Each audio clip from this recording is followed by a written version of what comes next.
अस्सलाम वालेकुम।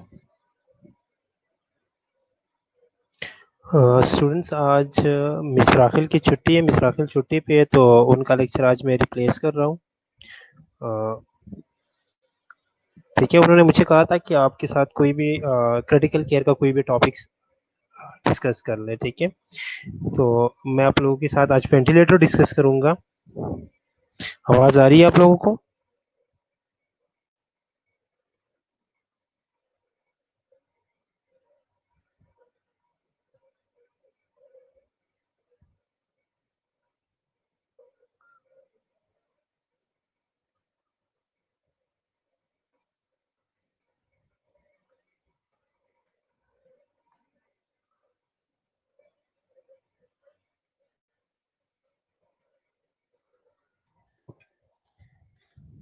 आज हम इंशाल्लाह वेंटिलेटर डिस्कस करेंगे, ठीक है? तो सबसे पहले हम ये देखेंगे कि वेंटिलेटर है क्या, वेंटिलेटर के बारे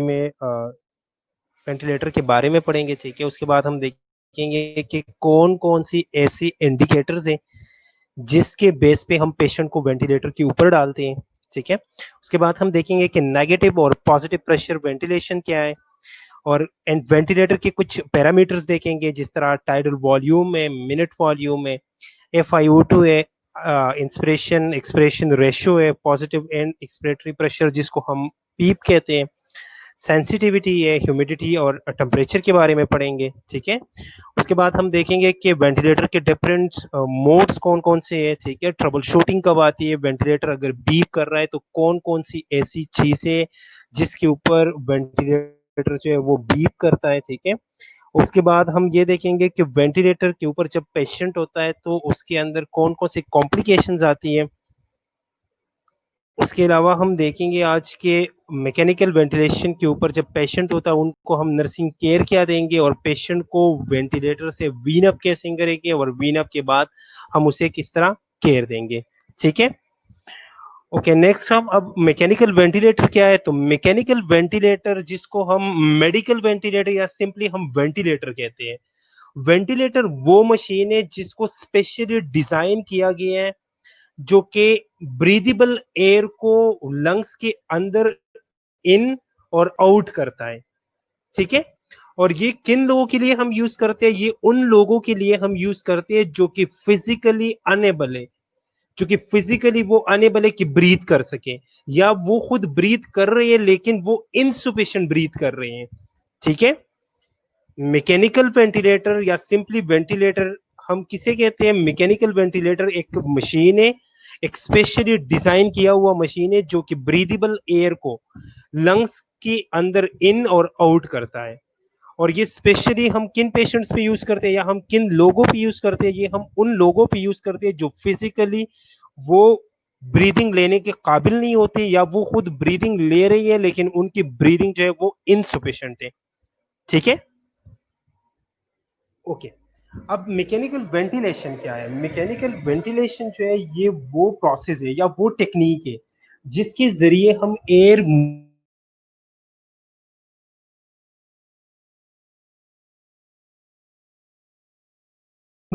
आउट किसी स्पेशल एक्सटर्नल डिवाइस के जरिए। ये स्पेशल एक्सटर्नल डिवाइस क्या है? ये वेंटिलेटर है। ये हमारा मैकेनिकल वेंटिलेटर मशीन हो सकता है, ये हमारा MRB हो सकता है जिसको हम मैनुअल रिसटेशन बैग या एम्बो बैग कहते हैं, ठीक है?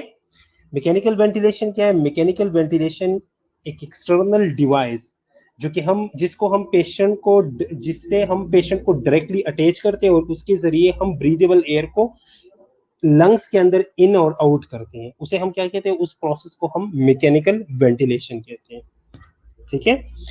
अब वेंटिलेटरी केयर क्या है? एक पेशेंट है वो वेंटिलेटर के ऊपर है, ठीक है? अब वेंटिलेटर के ऊपर जो पेशेंट है उसको जो हम केयर देते हैं वो केयर क्या है? वो वेंटिलेटरी केयर है। Caring for a patient who require assisted ventilation by mean of mechanical ventilation. कोई भी पेशेंट जिसको असिस्टेड वेंटिलेशन की जरूरत है और जिस उस पेशेंट को जिसको असिस्टेड वेंटिलेशन की जरूरत हो उसे जो हम केयर देते हैं वो केयर क्या है? वो केयर वेंटिलेटरी केयर है। ओके, अब इस वेंटिलेटरी केयर का मकसद क्या है? हम वेंटिलेटरी केयर क्यों दे रहे हैं? हम वेंटिलेटरी केयर इसलिए दे रहे हैं कि हमने क्या करना है? To establish and maintain effective ventilation. हमने इफेक्टिव वेंटिलेशन को इस्टेब्लिश करना है और उस इस्टेब्लिश मैकेनिकल वेंटिलेशन या इफेक्टिव वेंटिलेशन को फिर हमने मेंटेन रखना है। ठीक है। पॉइंट 2 क्या है कि to prevent complication associated with artificial ventilation. जब भी हम पेशेंट को आर्टिफिशियल वेंटिलेशन के ऊपर डालते हैं तो मुख्तलिफ कॉम्प्लिकेशंस आती है। वॉल्यूम की वजह से कॉम्प्लिकेशंस आ सकती है, कुछ मैकेनिकल कॉम्प्लिकेशंस आ सकती है, कुछ जो है वो प्रेशर रिलेटेड कॉम्प्लिकेशंस आती है, कुछ एयरवे रिलेटेड कॉम्प्लिकेशंस आती है, कुछ सिस्टेमिक कॉम्प्लिकेशंस आती है। तो हमारा मेन पर्पस जो होता है केयर देने का वो ये होता है कि इन कॉम्प्लिकेशन से हमने पेशेंट को बचाना है। ओके। थर्ड पॉइंट क्या है? Third point two ensure position in patency of endotracheal and tracheostomy tube. अब जब भी हम पेशेंट को मैकेनिकली वेंटिलेट करती है तो मैकेनिकल वेंटिलेशन को हम किसी स्पेसिफिक ट्यूब के जरिए करेंगे। अब वो स्पेसिफिक ट्यूब या तो हम एटीटी पास करेंगे और या हम ट्रेकियोस्टोमी करेंगे। तो केयर हम क्यों दे रहे हैं? ताकि ट्रेकियोस्टोमी और एंडोट्रेकियल की स्पेसिफिक पोजीशन जो है वो हम इंश्योर कर सके और उसकी पेटेंसी को हम इंश्योर करें। नेक्स्ट जो है वो क्या है? To clear and remove secretion from airway. जब भी हम पेशेंट को मैकेनिकली वेंटिलेट करते हैं एयरवे के अंदर काफी सारी सिक्रीशंस बनती है, तो उन सिक्रीशंस को हमने रिमूव करके एयरवे को क्लियर रखना है। ठीक है, यहां तक क्लियर है? ओके। अब आपने पेशेंट को मैकेनिकली वेंटिलेट करना है तो आपके पास इक्विपमेंट्स कौन कौन से होने चाहिए? तो आपके पास मैकेनिकल वेंटिलेटर होना चाहिए, एक बेड होना चाहिए जिसके ऊपर पेशेंट लेटा हुआ है।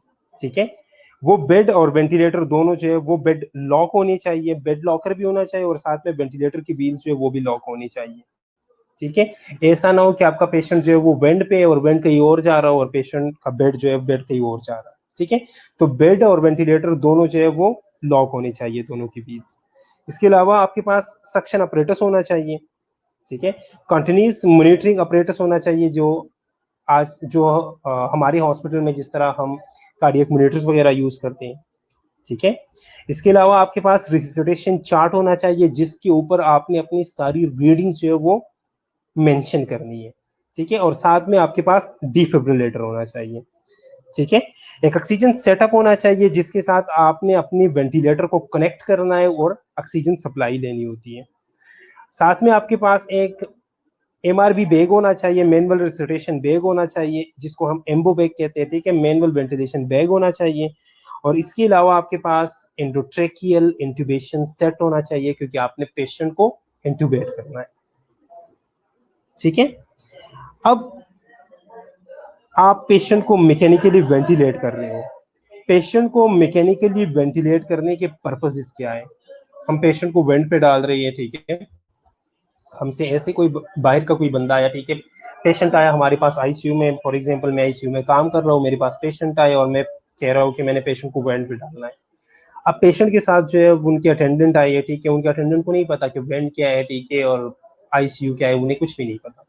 उसने मुझसे पूछा कि आप पेशेंट को इस मशीन के ऊपर क्यों डाल रहे हो? मेरे पास जवाब क्या होगा? ये 4-5 चीजें। ठीक है, पेशेंट जो है वो हाइपोक्सीमिया में गया है। ठीक है, इसीलिए मैं उसे वेंट पे डाल रहा हूँ, तो मैंने उस हाइपोक्सीमिया को रिवर्स करना। नेक्स्ट, जब भी पेशेंट जो है वो सही तरह ब्रीथ नहीं कर रहा, ठीक है, जब भी पेशेंट जो है वो हाइपो वेंटिलेशन में जाता है, जब भी पेशेंट जो है वो हाइपो वेंटिलेट हो तो पेशेंट जो है वो रिस्पिरेटरी एसिडोसिस में जाता है, तो मैंने उस रिस्पिरेटरी एसिडोसिस को रिवर्स करना है। पेशेंट की रिस्पिरेटरी डिस्ट्रेस से मैंने पेशेंट को रिलीव करवाना है। ठीक है, और एटिलेक्टेसिस से मैंने पेशेंट को रिवर्स करना है या पेशेंट को प्रिवेंट करना है। ठीक है, और लास्ट वन जो है वो क्या है? वेंटिलेटरी मसल्स को मैंने रेस्ट देना है। ठीक है, तो ये 5 आउटकम्स जब भी हम पेशेंट को मैकेनिकल वेंटिलेटर के ऊपर डालते हैं, ठीक है, तो हमारे पास ये 5 आउटकम्स आएंगे। ओके, अब आपके पास इंडिकेशंस क्या है? कौन कौन सी ऐसी इंडिकेटर्स है जिसको देख के आपने पेशेंट को वेंटिलेटर के ऊपर डालना है? तो सबसे पहले रिस्पिरेटरी फेलियर। अगर रिस्पिरेटरी सिस्टम फेलियर है तो आपने पेशेंट को वेंटिलेटर के ऊपर डालना है। ठीक है, अगर कार्डियोपल्मोनरी अरेस्ट है, कार्डियोवैस्कुलर सिस्टम फेलियर है या पल्मोनरी फेलियर है या जो है वो कार्डियो पल्मोनरी दोनों जो है वो फेल हो चुके हैं, दोनों का अरेस्ट हो चुका है, तो आपने पेशेंट को मैकेनिकल वेंटिलेटर के ऊपर डालना है। इसके अलावा अगर हेड, नेक या चेस्ट का ट्रॉमा है जिसकी वजह से पेशेंट जो है वो ब्रीथ नहीं कर पा रहा, जिसकी वजह से पेशेंट जो है वो सही तरह सांस नहीं ले पा रहा, तो आपने पेशेंट को मैकेनिकली या मैकेनिकल वेंटिलेटर के ऊपर डालना है। इसके अलावा अगर कोई कार्डियोवैस्कुलर इंपेयरमेंट है, कोई स्ट्रोक है, कोई ट्यूमर वगैरह है, कोई इन्फेक्शन है, कोई थ्रम्बस है, कोई ट्रॉमा है, कोई एम्बोलाई है, ठीक है, तो आपने पेशेंट को मैकेनिकल वेंटिलेटर के ऊपर डालना है। इसके अलावा अगर न्यूरोलॉजिकल इंपेयरमेंट है, उसने ड्रग्स लिए, किसी ने पॉइजन किया या उसने खुद जो है वो पॉइजन लिए, ठीक है, माइस्थीनिया ग्रेविस है, गुलंदरी सिंड्रोम है। इनके अलावा जो है वो अगर पल्मोनरी इंपेयरमेंट है, लंग्स के अंदर या पल्मोनरी सिस्टम के अंदर कोई इन्फेक्शन है, कोई ट्यूमर है, न्यूमोथोरिक्स है, सीओपीडी है, ट्रॉमा है, निमोनिया है, पॉइजन है। पॉइजन जो है अगर हम इनहेल करते हैं तो वो सारे लंग्स में जाएंगे ना, लंग्स जो है वो डिस्टर्ब हो जाएंगे, लंग्स के अंदर जो है वो लंग्स जो है वो इंजर्ड हो जाएंगे, तो तब भी जो है हम पेशेंट को मैकेनिकल वेंटिलेटर के ऊपर डालेंगे। अब अगर आप लोग बुक देख ले, ये जो है ये जो इंडिकेशंस हम अभी पढ़ रहे हैं या जो इंडिकेशंस हमने अभी पढ़े हैं, ये एडिशनल इंडिकेशंस है।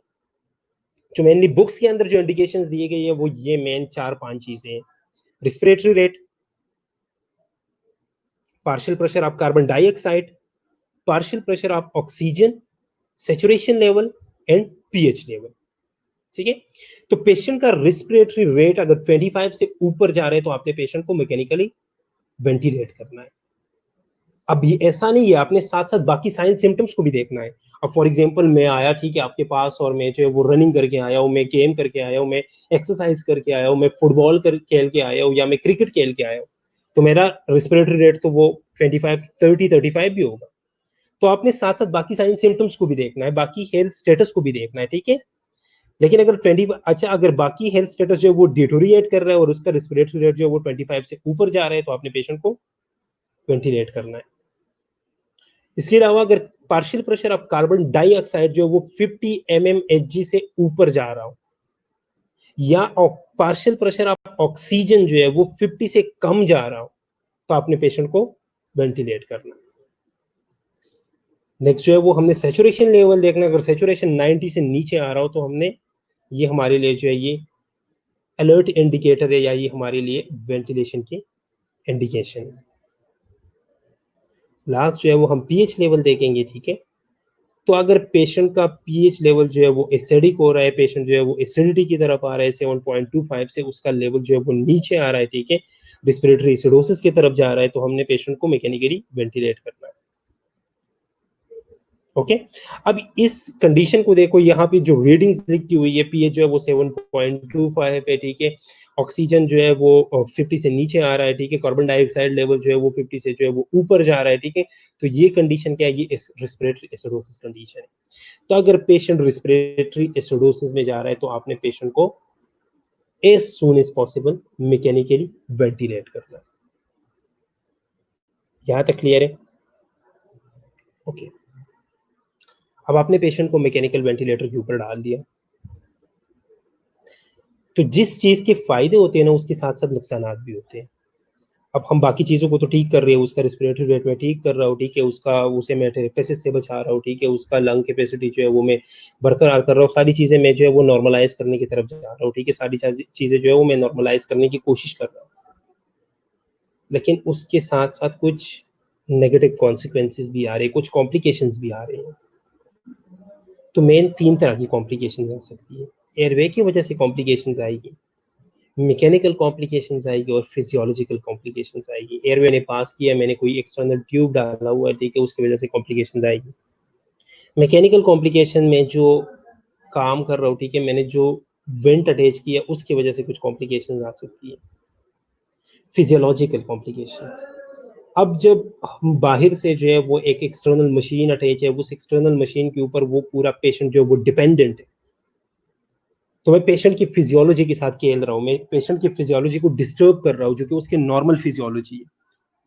तो अगर मैं नॉर्मल फिजियोलॉजी को डिस्टर्ब कर रहा हूँ तो फिजियोलॉजिकल कॉम्प्लिकेशंस भी आ रही है। तो एयरवे के अंदर कौन कौन से कॉम्प्लिकेशंस आ सकती है? एयरवे के अंदर जो है वो एस्पिरेट कर सकता है पेशेंट, पेशेंट को वेंटिलेटर रिक्वायर्ड निमोनिया हो सकता है। उसके अलावा अगर मैंने एंडोट्रेकियल इंट्यूबेशन की है या मैंने ट्रेकियोस्टोमी पास की है तो उसकी रिलेटेड कॉम्प्लिकेशंस भी आ सकती है। उसके रिलेटेड क्या कॉम्प्लिकेशंस आ सकती है? वहाँ पे इन्फेक्शन हो सकता है, वहाँ पे कोई नर्व जो है वो डैमेज हो सकता है, ठीक है। उसके अलावा जो है वो पेशेंट बोल नहीं सकेगा, ठीक है। पेशेंट गा नहीं पा रहा, ठीक है। पेशेंट जो है ना कुछ गा सकता है, ना कुछ पी सकता है, ना किसी से बात कर सकता है, ठीक है। उसके अलावा जो है ये हाइजीन प्रॉब्लम्स होगी उसे, तो काफी सारी प्रॉब्लम्स हो सकती है एयरवे रिलेटेड। इसके अलावा अगर हम मैकेनिकल रिलेटेड या मैकेनिकल प्रॉब्लम्स को देखें तो लंग्स के अंदर इंजरी हो सकती है। बेरोट्रोमा हो सकते हैं, वॉल्यूट्रोमा हो सकता है। अब बेरोट्रोमा क्या है? मैं जो मैकेनिकली पेशेंट को वेंटिलेट कर रहा हूँ, जो मैं आर्टिफिशियल एयर दे रहा हूँ, जिस प्रेशर से मैं दे रहा हूँ, उस प्रेशर की वजह से उसके लंग के अंदर जो है वो इंजर्ड हो सकती है, वो उसके लंग जो है वो इंजर्ड हो सकती है। या जो मैंने प्रीसेट वॉल्यूम सेट किया है, जो मैंने टाइटल वॉल्यूम सेट किया, उसकी वजह से वो उसके लंग्स इंजर्ड हो सकती है। इसके अलावा जो है वो एटेलेक्टेसिस हो सकता है। अगर पेशेंट को मैं हाइपो वेंटिलेट कर रहा हूँ, पेशेंट को जो है वो प्रॉपर एयर जो है वो नहीं दे रहा, तो उसकी वजह से जो है वो पेशेंट के लंग्स जो है, पेशेंट की जो अल्वियोलाई है वो कोलैप्स हो सकते हैं, एटेलेक्टेसिस हो सकता है पेशेंट को। अगर पेशेंट को मैं हाइपर वेंटिलेट कर रहा हूँ तो हाइपर वेंटिलेशन की वजह से जो है वहां पे कार्बन डाइऑक्साइड जो है वो ज्यादा से ज्यादा बाहर आएगा, तो पेशेंट जो है वो हाइपोकेप्निया में जा सकता है। और साथ साथ जो है वो पेशेंट रेस्पिरेटरी अल्कोलोसिस में पेशेंट के जाने के चांसेस ज्यादा होंगे। अगर मैं पेशेंट को हाइपो वेंटिलेट कर रहा हूं तो पेशेंट जो है वो हाइपर केपनिया की तरफ जा सकता है और साथ में रेस्पिरेटरी सिरोसिस के चांसेस ज्यादा होंगे, ठीक है। साथ में हाइपरथर्मिया हो सकता है। अगर मैं ओवर हीटेड एयर एयर दे रहा हूं पेशेंट को, तो पेशेंट जो है वो हाइपरथर्मिया की तरफ जाएगा। इसका मतलब ये है कि जब भी हम पेशेंट को मैकेनिकली वेंटिलेट करेंगे तो हमने अपनी रीडिंग्स का बहुत ख्याल रखना है, अपनी सेटिंग्स का बहुत ख्याल रखना है, ठीक है। इसके अलावा जो है वो फिजियोलॉजिकल कॉम्प्लिकेशंस कौन कौन सी आ सकती है?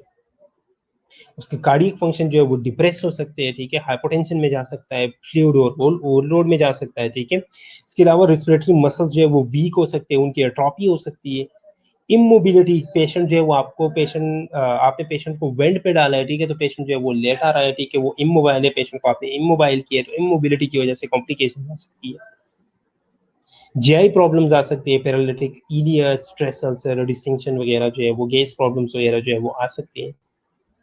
तो ये सारी कॉम्प्लिकेशन जो है ये किस चीज की वजह से आ रही है? ये मैकेनिकल वेंटिलेशन, जो हम पेशेंट को आर्टिफिशियल वेंटिलेशन दे रही है उसकी वजह से ये प्रॉब्लम्स आ सकती है। उसके बाद अगर हम देखें वेंटिलेशन को, टाइप्स ऑफ वेंटिलेशन, तो दो तरह की वेंटिलेशन है, पॉजिटिव प्रेशर वेंटिलेशन और नेगेटिव प्रेशर वेंटिलेशन। और जो पुराने जमाने में यूज होता था ना वो था पॉजिटिव प्रेशर वेंटिलेशन, वो था नेगेटिव प्रेशर वेंटिलेशन। लेकिन आजकल जो हम यूज कर रहे हैं वो क्या है? वो पॉजिटिव प्रेशर वेंटिलेशन हम यूज करते हैं। जो हमारी नॉर्मल फिजियोलॉजी है वो क्या है? हमारी नॉर्मल फिजियोलॉजी है वो नेगेटिव प्रेशर वेंटिलेशन के ऊपर काम करती है। अब नेगेटिव प्रेशर वेंटिलेशन में पुराने जमाने में वेंटिलेटर्स होते थे, उसमें से उनमें एक केस होता था। वो केस आपकी बॉडी को या आपकी चेस्ट को इनकेस करता था, ठीक है। उसके साथ हम उसे अटैच करते थे और वो नेगेटिव प्रेशर एग्जर्ट करता था, आपकी थोरेसिक केज को वो पुल करता था, वो खींचता था ऐसे आउटवर्ड, ठीक है, और इंस्पिरेशन को इनिशिएट करता था। लेकिन जो आजकल वेंटिलेटर्स यूज हो रहे हैं ना वो पॉजिटिव प्रेशर वेंटिलेशन है। पॉजिटिव प्रेशर का मतलब ये कि वो पुश करता है एयर को। आजकल ये वेंटिलेटर जो ये मोस्ट कॉमनली यूज हो रहे हैं, ठीक है, इसका काम क्या है? इसने एयर को पंप करना है, पुश करना है पेशेंट के लंग्स की तरफ पॉजिटिव प्रेशर के साथ। और जो इंट्रापल्मोनरी प्रेशर है और हमारा जो इधर वेंट का प्रेशर है, दोनों का आपस में तजाद होता है यहाँ पे, क्योंकि हमारी नॉर्मल फिजियोलॉजी जो है वो नेगेटिव फीडबैक मैकेनिज्म के ऊपर काम करती है, नेगेटिव प्रेशर के ऊपर काम करती है, और ये जो वेंटिलेटर्स है ये पॉजिटिव प्रेशर के ऊपर काम करते हैं,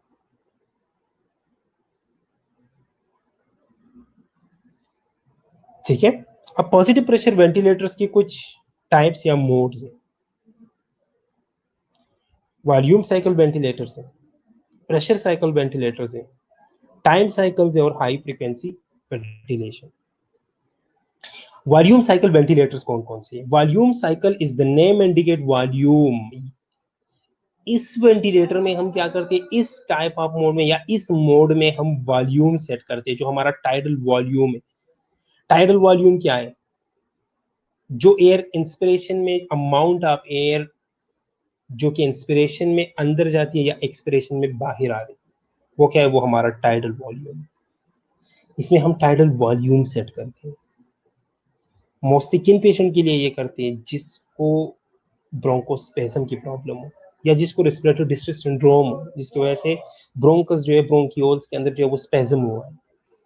तो अब वहां पे रेजिस्टेंस ज्यादा है, अगर हम प्रीसेट वॉल्यूम नहीं भेजेंगे तो वहां पे जो है उस पेशेंट को एयर कम मिलेगा। अब पेशेंट के जो ब्रोंकियोल्स है वहां पे स्पेज्म है, तो हम एक प्रीसेट वॉल्यूम भेज रहे हैं तो पेशेंट को जो है वो इनफ ऑक्सीजन जो है वो मिलता है। नेक्स्ट जो है वो प्रेशर साइकिल वेंटिलेशन है। अब प्रेशर साइकिल के अंदर हम क्या करते हैं? प्रेशर साइकिल वेंटिलेशन के अंदर जो है वो हम टाइडल वॉल्यूम के बजाय प्रेशर सेट करते हैं। एक प्रीसेट प्रेशर सेट करते हैं कि इस प्रेशर के साथ ये एयर जो है ये अंदर जाएगा। इसका फायदा क्या होता है? इसका फायदा ये होता है कि मैक्सिमम एयर जो है वो अंदर जाती है, वहां पे जो है वो रुकावट नहीं होती, ज्यादा रेजिस्टेंस जो है वहां पे कम होती है। लेकिन नुकसान इसका क्या है? नुकसान इसका ये है कि इसमें टाइडल वॉल्यूम जो है वो डिस्टर्ब हो सकता है। इसमें टाइडल वॉल्यूम डिस्टर्ब हो सकता है क्योंकि टाइडल वॉल्यूम हमने इसमें सेट नहीं किया, क्योंकि हमने सिर्फ और सिर्फ प्रेशर सेट किया। नेक्स्ट जो है वो टाइम साइकिल वेंटिलेटर्स है।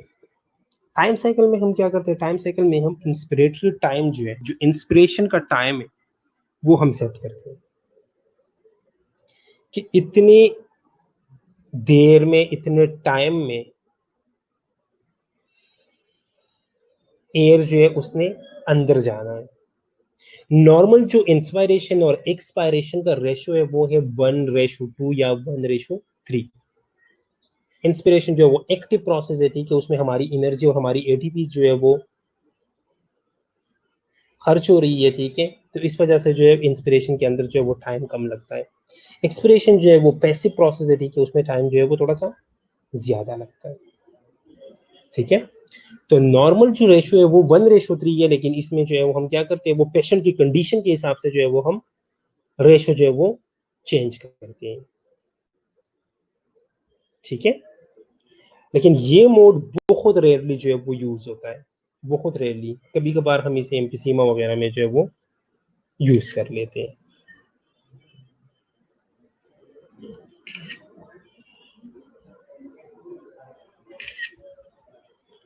ओके, अब हाई फ्रीक्वेंसी वेंटिलेटर की तरफ आते हैं। हाई फ्रीक्वेंसी वेंटिलेटर्स में क्या करते हैं? हाई फ्रीक्वेंसी वेंटिलेटर में ये जो ऑक्सीजन और कार्बन डाइऑक्साइड है ना, ये डिफ्यूजन के जरिए जो है ये डिफ्यूज होते हैं। ये डिफ्यूजन के जरिए जो एक जगह से दूसरी जगह जो है वो ट्रेवल करती है, हाई कंसंट्रेशन से लोअर कंसंट्रेशन की तरफ जाती है। अब जितनी फ्रीक्वेंसी ज्यादा होगी ना, उतनी उस मॉलिक्यूल की काइनेटिक एनर्जी ज्यादा होगी। काइनेटिक एनर्जी क्या है? मोशन की वजह से या मूवमेंट की वजह से जो एनर्जी प्रोड्यूस होती है वो काइनेटिक एनर्जी कहते हैं। तो जितनी फ्रीक्वेंसी हाई होगी उतनी जो उनकी मूवमेंट ज्यादा होगी, मूवमेंट की वजह से काइनेटिक एनर्जी ज्यादा होगी, जितनी काइनेटिक एनर्जी ज्यादा होगी उतना ज्यादा से ज्यादा ऑक्सीजन या कार्बन डाइऑक्साइड जो है वो डिफ्यूज होगा। तो इसमें हम क्या करते हैं? इसमें हम फ्रीक्वेंसी बढ़ा देते हैं। नॉर्मल हमारी जो फ्रीक्वेंसी है वो कितनी है? 12 to 18 ब्रेथ्स पर मिनट से, 12 to 18 ब्रेथ्स पर मिनट से, ठीक है। नॉर्मल जो हमारा रेस्पिरेटरी रेट है वो 12 to 18 या 12 to 20, 12 to 22 भी कहीं भी लिखा हुआ है, ठीक है। अब हम इसको बढ़ाएंगे, हम इसकी फ्रीक्वेंसी बढ़ाएंगे। जहां पे एक बंदा 20 ब्रेथ्स ले रहा था, उसको मैंने कर दिया 100 ब्रेथ्स पर मिनट। अब जब मैंने 100 ब्रेथ्स पर मिनट कर लिया, तो अगर मैं नॉर्मल टाइडल वॉल्यूम दूंगा तो पेशेंट के लंग्स तो फट जाएंगे। तो मैं उसको कंपनसेट करने के लिए क्या करूंगा? मैं उसको कंपनसेट करने के लिए पेशेंट का टाइडल वॉल्यूम जो है वो डिक्रीज कर दूंगा। अब पेशेंट का नॉर्मल टाइडल वॉल्यूम कितना था? पेशेंट का नॉर्मल टाइडल वॉल्यूम हम मोस्टली बुक्स में कहते हैं कि 450 टू 500 ml, लेकिन हम केजी के हिसाब से अगर देख लें तो 5 टू 8 ml पर केजी के हिसाब से जो है वो नॉर्मल टाइडल वॉल्यूम में 5 टू 8 ml पर केजी नॉर्मल टाइडल वॉल्यूम। तो मैं उस टाइडल वॉल्यूम को डिक्रीज करके किस पे लाऊंगा? 1 टू 3 ml पर केजी पे। मैं आप लोगों की एग्जांपल देता हूं। फॉर एग्जांपल मेरे पास पेशेंट आया 70 केजी का। नॉर्मली मैं उसका टाइडल वॉल्यूम अगर सेट कर रहा हूं, मैंने नॉर्मल मेरे पास कितना है 5 टू 8 ml पर केजी है। मैंने उससे एक एवरेज लिया 7 को 7 ml उसका उसकी 1 केजी के हिसाब से मैंने 7 ml टाइडल वॉल्यूम देना है। 7 केजी का बंदा है, 7 को 70 से मल्टीप्लाई करो 490 ml मैंने उसका टाइडल वॉल्यूम सेट करना है, अगर नॉर्मली मैं सेट करूंगा। लेकिन अगर मैं हाई फ्रीक्वेंसी वेंटिलेटर के ऊपर सेट करूंगा या हाई फ्रीक्वेंसी मोड सेट करूंगा तो मैंने उसको 100 ब्रेथ्स देने हैं। मैं उसका जो टाइडल वॉल्यूम है वो यहाँ पे डिक्रीज करूंगा, 1 टू 3 ml पर केजी करूंगा। फॉर एग्जांपल मैंने 2 ml पर केजी किया। 70 केजी का बंदा है, 2 ml पर केजी के हिसाब से 140 बनेगा।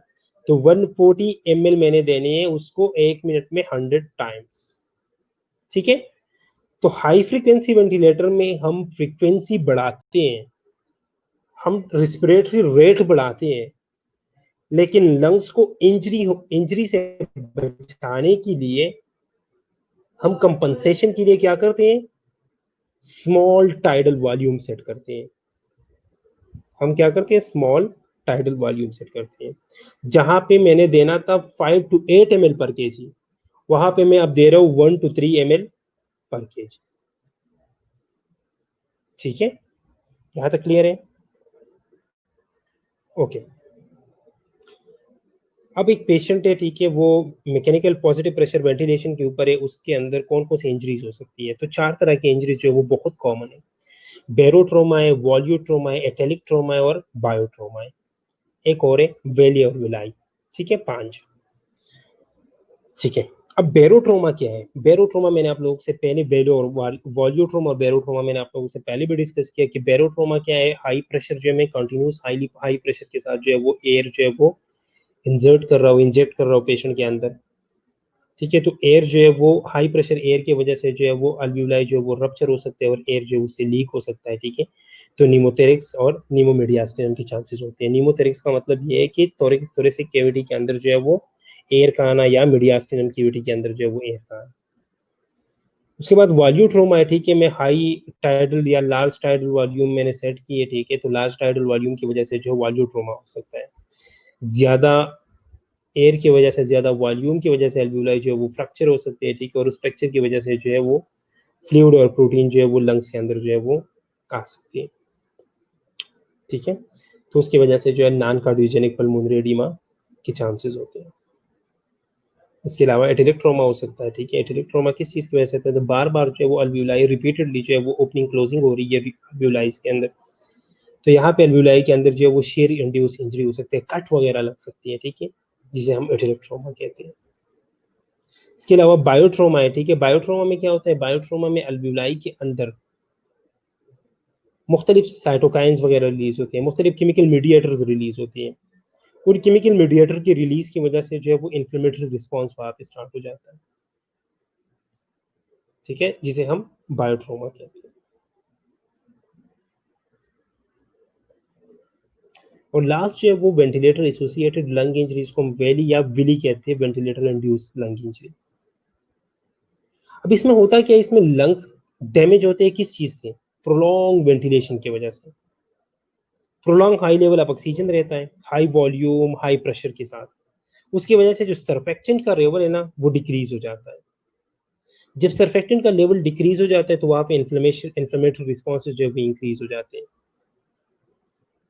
ठीक है, मुख्तलिफ केमिकल मीडिएटर्स रिलीज हो जाते हैं, मुख्तलिफ इन्फ्लेमेटरी मीडिएटर रिलीज हो जाती है, जिसकी वजह से अल्वियोलर कैपिलरी मेम्ब्रेन जो है वो डैमेज हो जाती है और फ्लूइड जो है वो लीक होना शुरू हो जाती है और नॉन कार्डियोजेनिक पल्मोनरी एडीमा होता है।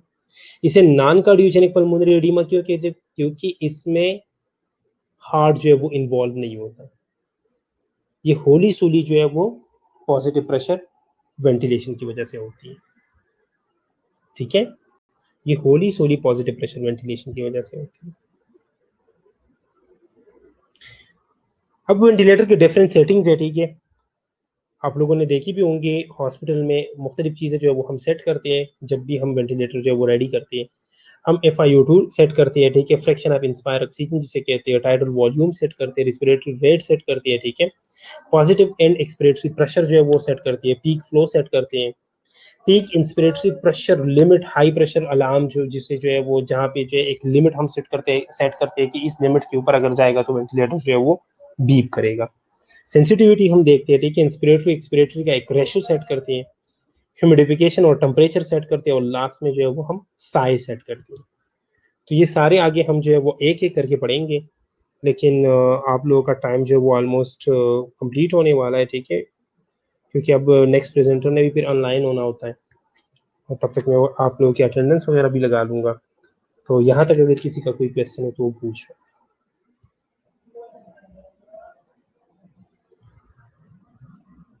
यहाँ तक अगर किसी का कोई क्वेश्चन हो तो पूछ लो।